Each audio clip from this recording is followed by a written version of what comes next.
একটু চা খাওয়ার জন্য আর সাথে একটু স্ন্যাক্স। তুমি কি খাবে বলো, তুমি যা খাবে আমি তোমার জন্য তাই অর্ডার করব।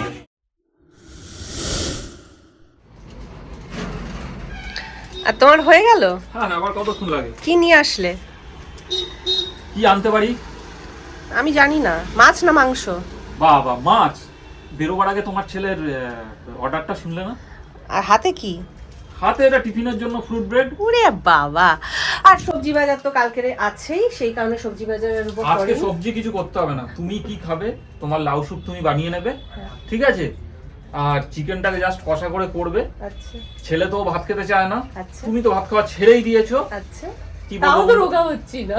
সুস্মিতা তো ভাত খাওয়া ছেড়েই দিয়েছে। আর আমার আজকে এমনিতেই ঠান্ডা পড়েছে, আর আমার একার জন্য ভাত করতে হবে না।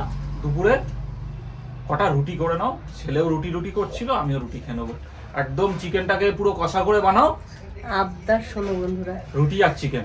Hello friends, welcome back to my new blog. আশা করি তোমরা সকলে ভালো আছো আর আমিও ভালো আছি। আর রূপকের বক্তব্য তো তোমরা সবাই আগেই শুনে নিলে, কিন্তু আমি তো ভাত ছেড়ে দিয়েও রোগা হতে পারছি না। মানে আমার খুব দুঃখ, মানে আমি এতটা মোটা ছিলাম না, ইদানিং এত মোটা কেন হলাম তার কারণ আমি সঠিক জানি না। যাই হোক, তবুও চেষ্টা করছি, চেষ্টা চালাতে তার ক্ষতি নেই, তা চেষ্টা চালিয়ে যাই। হলে হলাম, না হলে না হলাম, দুঃখ পাওয়ার কিছু নেই। তা যাই হোক, রান্নাঘরে এখন যাব, রান্নার জোগাড় করব। যদিও আমি টিফিন করে নিয়েছি বলতে কলা আর মুড়ি করেছি। ওরা ব্রেড খাবে আর ব্রেডের সাথে হয়তো কলা খাবে, তা ওদের জন্য ব্রেড নিয়ে এসছে। আর আমি টিফিনটা একটু আগেই করে নিই, তার কারণ হচ্ছে আমার ওষুধ থাকে, তাই আমাকে কারোর জন্য ওয়েট করলে চলে না। আর এখন রান্না হচ্ছে আমার ছেলের জন্য। ছেলে শুধু ছেলের জন্য, আমার জন্য নয়? না না, তোমার জন্য। একটু রান্না করে দিই। বাবা, পারি না। চিকেন কষা একটু রান্না করে দিই। আরে আমি হাতে ছোঁয়া দিয়ে দিলাম মানে রান্না হয়ে যাবে সুপার ডুপার। তাই নাকি? Super duper. তাই নাকি? রবিবারের বাজার চিকেন কষা। আচ্ছা, আর সাথে? গ্যাসটাকে একটু কমাতে হয়, নিচে তো লেগে যাচ্ছে। তুমি পারো না, চুপ করে থাকো। সাথে আর কি হচ্ছে? সাথে হচ্ছে সাথে হচ্ছে রুটি, পরোটা হবে না। ভেবেছিলাম যে সুস্মিতা মেথির পরোটা খাওয়াবে। মেথির পরোটা একদিন করো না তো? করবো। মানে সেই 2 বছর আগে খেয়েছিলাম। এই তোমাদের এই মিষ্টি কথার জন্য আমি কিছু রান্না করতে না চাই না, না। কত বছর করোনি, মনে করে দেখো। তুমি চুপ করো, তোমার শুধু মিথ্যে কথা। আর না না, আর আমার টাইম নেই, করে দিলাম তোমার, তুমি ধন্য হয়ে গেলে। হাতটা ধোও। এখানে বাইরে জল কলে নেই? ধুয়ে নেবো। আমাকে একটু জল এনে দেবে? কলে ধুয়ে নেবো। আমাকে একটু জল এনে দাও না প্লিজ, একটু জল লাগবে আমার সত্যি। আর আজকে এই মাংস। কাজ। মানে রান্নাঘরে যদি কোনো কারণে ঢুকি। এই তুমি চুপ করো। মাংস তো হচ্ছে, আর মাংস ধুয়ে আনা হয়ে গেছে। এদিকে আমার দুবেলা লাউয়ের স্যুপ হয়ে গেছে। এই হচ্ছে আজকে মেনু। তুই বাবা, ভালো লাগে না, সরো সরো সরো। তোমায় কত হেল্প করে দিলাম আজকে, কত হেল্প করে দিলাম। কি হেল্প? বন্ধুরা দেখতে পাচ্ছ, মাংস একটু কষিয়ে আমি বলে দিয়েছে দিই, নাকি help করে দিয়েছে? যখন ওয়াইফরা রান্না করতে আসবে, কেউ আর হাজবেন্ডরা রান্নাঘরে আসবে না। ভুল করে যদি এসেছো, এইটা করো ওইটা করো, এইটা এনে দেবে সেইটা এনে দেবে, আর তুমি তো আসবেই জ্বালাতে। প্রমাণ আমি দেখিয়ে দিলাম। আমি এসেছিলাম চিকেনটা একটু দেখতে, ব্যাস ধরিয়ে দিল জলের বালতি, জল নিয়ে এসো। হ্যাঁ, তা আমি একাই শুরু করবো নাকি? আর জ্বালাতে তোমাকে আসতেই হবে রান্নাঘরে, না জ্বালালে হবে না। হ্যাঁ থামাক। বুয়াটা কোথা থেকে আবিষ্কার হলো? ও নতুন এদিকে চিকুর বয়ফ্রেন্ড। বন্ধু, ও ওখানেই বসবে, ও ওখানেই। ও ও হচ্ছে লাডলি, ও নড়বে না।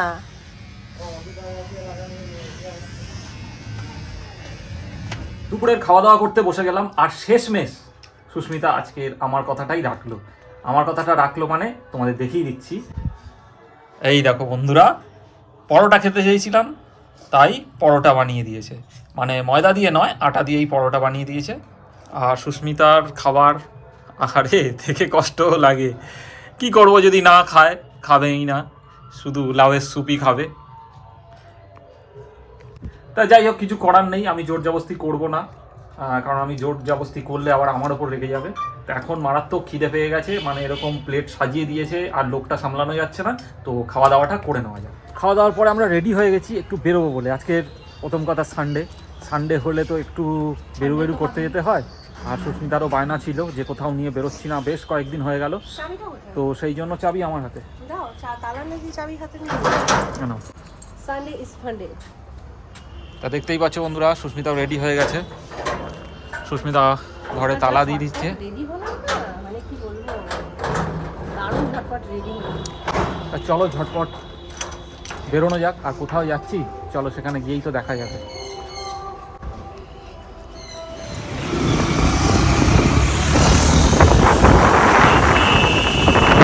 আর বাইক নিয়ে পড়েছি ওই কথা কিন্তু, আর ওকে ঠান্ডা নিয়েছি আজকে। কারণ বাইরে মানে এমনি ঠান্ডা আছে, তার মধ্যে হাওয়াও আছে, আর এই হাওয়াটা লাগলে সাংঘাতিক অবস্থা। মানে একদিন বেড়ানোর আনন্দ 5 দিন বিছনায় শুয়ে কাটাতে খুব ভালো লাগার জায়গা আমার একটা, মানে যেটা আমি ভাষায় প্রকাশ করতে পারবো না। দুর্দান্ত একটা জায়গা, তোমরা কখনো সময় সুযোগ পেলে এই জায়গাটায় জাস্ট এসে দেখো, মানে অসম্ভব ভালো লাগবে, মানে মনটা প্রায় ফুরফুরে হয়ে যায়।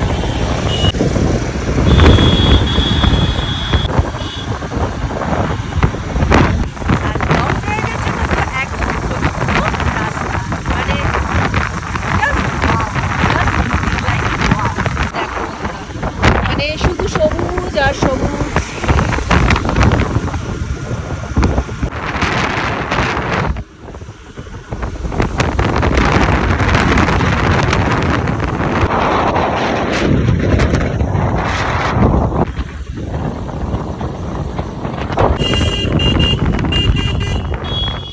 ওরে বাবা, আদেশ কিউ না, লাইক এ ওয়াও। আর এই ফাঁকা জায়গাটায় খানিকক্ষণ আমি আর রূপক সময় কাটালাম আর কয়েকটা রিলস বানালাম। আর তোমাদের চারিদিকের ভিউটা একটু দেখিয়ে দিই। এই দেখো বন্ধুরা, এইদিকে রাস্তা, এইদিকে একটা কি বলবো খাল মতন রয়েছে, আর খালের পরিবেশটা দেখো তোমরা, তাহলে বুঝতে পারবে। যাই হোক, এবার আমরা এখান থেকে বেরিয়ে পড়বো, তা চলো যাওয়া যাক। আর ঘুরতে ঘুরতে চলে এলাম বারুইপুর অরণ্যক পার্কে। আর এখানে একটা ছোটোখাটো রেস্টুরেন্ট মতন হয়েছে, যেখানে আমরা এখন বসে পড়েছি একটু চা খাওয়ার জন্য, আর সাথে একটু স্ন্যাক্স। আমি সুস্মিতাকে বলেছিলাম তুমি কি খাবে বলো, তুমি যা খাবে আমি তোমার জন্য তাই অর্ডার করবো। সুস্মিতা বললাম আমি কিচ্ছু খাবো না, আমার লাউ স্যুপ দেবে। তা কি মানে কিছু বলার নেই, মানে ও ভালো করেই জানে আমি কিছু খাবো না, সেই কারণেই এত বড় অফার।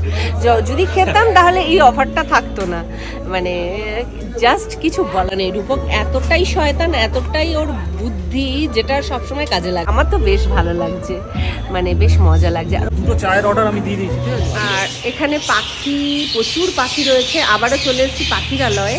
এই দেখো বন্ধুরা, প্রচুর পাখি। আর মানে তোমাদের আর মানে কি বলবো, অনেকটা ঘুরে দেখাচ্ছি না, কারণ এর আগে আমি দেখিয়েছিলাম, তা সেই কারণে ডিটেলস কিছু আর দেখাচ্ছি না, জাস্ট এইটুকুনি দেখিনি। আর রূপক তো পাখি প্রেমী, যার জন্য দেখো পাখি দেখতেই থাকে চারিদিকে শুধু পাখি আর পাখি। আর এই দেখো কি সুন্দর পাখির ঘর, সব জোড়ায় জোড়ায় বসে আছে। সুস্মিতা চলে গেল পপকর্ন কিনতে।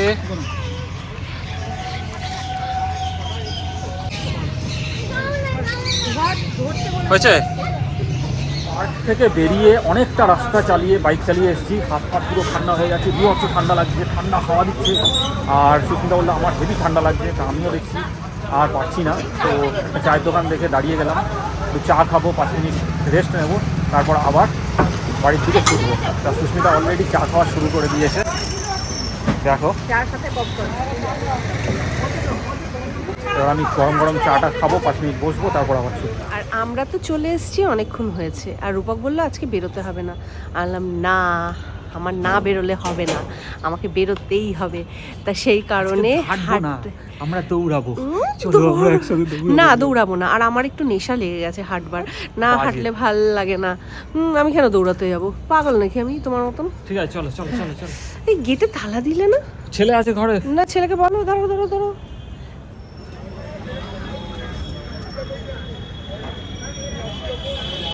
চলে এসেছি আমাদের খেলার মাঠের সামনে। এখানে সলিল চৌধুরীর প্রাক জন্ম শতবর্ষ উপলক্ষে একটা অনুষ্ঠান হচ্ছে, আর সেই অনুষ্ঠানে আমরা একটু দেখার জন্য চলে এলাম। অনেকক্ষণ ধরেই হচ্ছে, প্রায় শেষ হওয়ার মুখে। আর ওই দিকটা খেলা, মানে সবাই খেলছে, সেটা একটু দেখো। ব্যাডমিন্টন খেলছে, ক্রিকেট খেলছে, আর এদিকে খেলা হচ্ছে বন্ধুরা। তা যাই হোক, এখানে কিছুক্ষণ সময় কাটিয়ে আমরা তারপর বাসে যাবো। আর এদিকে কুচো কুচো বাচ্চাগুলো স্টেজে উঠেছে দেখো ডান্স করবার জন্য।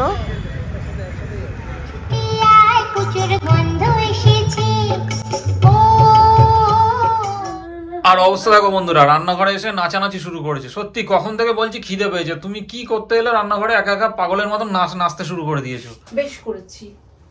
জামাল জামাল জিত্তা মাদুল জামাল জামাল, পাগল হয়ে গেছে। জামাল জিত্তা মাদুল জামাল ভুলভাল জামাল। গান। কি করছো? পারি কি জানো, কিছু করতে হবে না, তুমি কি দুধ করছো? গরম হয়ে গেছে। তাড়াতাড়ি খেতে দাও, ঘুম পেয়ে গেছে। ভালো করে জাল না দিলেও তো বলো কম জাল দিয়েছি, কেমন একটা গন্ধ আসছে, ওর জন্য তো ভালো করে জাল দিচ্ছি আর নাচছি। তা গরমে শীতে কি করব, একটু নাচানাচি করলে গাটা গরম হয়, বুঝেছো? জামাল জামাল যে জামাজুল জামাল জামাল, জামাল জামাল যে জামাজুল জামাল জামাল। তা যাই হোক বন্ধুরা, প্রচুর ঠান্ডা এখানে, না বলে বোঝানো যাবে না। তাই আমি কি বলবো, এদের খেতে দিয়ে তারপরে এই যে মুখের যে এগুলো মানে করতেও কষ্ট, তুলতেও কষ্ট, কি করে যে বোঝাই কত কষ্ট। তারপরে আবার নাতের নাইট ক্রিম লাগাতে হবে, নাইট ক্রিম লাগিয়ে চেঞ্জ করতে হবে, চেঞ্জ করে তারপর মশারি খাটাতে হবে, মশারির ওপর আবার আর একটা ঘর বানাতে হবে মানে চাদর দিয়ে, নাহলে অ্যাডভেস্টার থেকে কুয়াশা পড়ে না মাথা একদম ভার হয়ে যায়, কালকে সকালবেলা উঠতেই পারবো না। তাই যাই হোক অনেক কাজ আছে। তা আজকে ব্লগটা এখানে শেষ করছি, দেখা হচ্ছে কালকে নেক্সট ব্লগে। আর ব্লগটা তোমাদের যদি ভালো লেগে থাকে একটা লাইক কমেন্ট আর শেয়ার করে দিও। টাটা, শুভরাত্রি।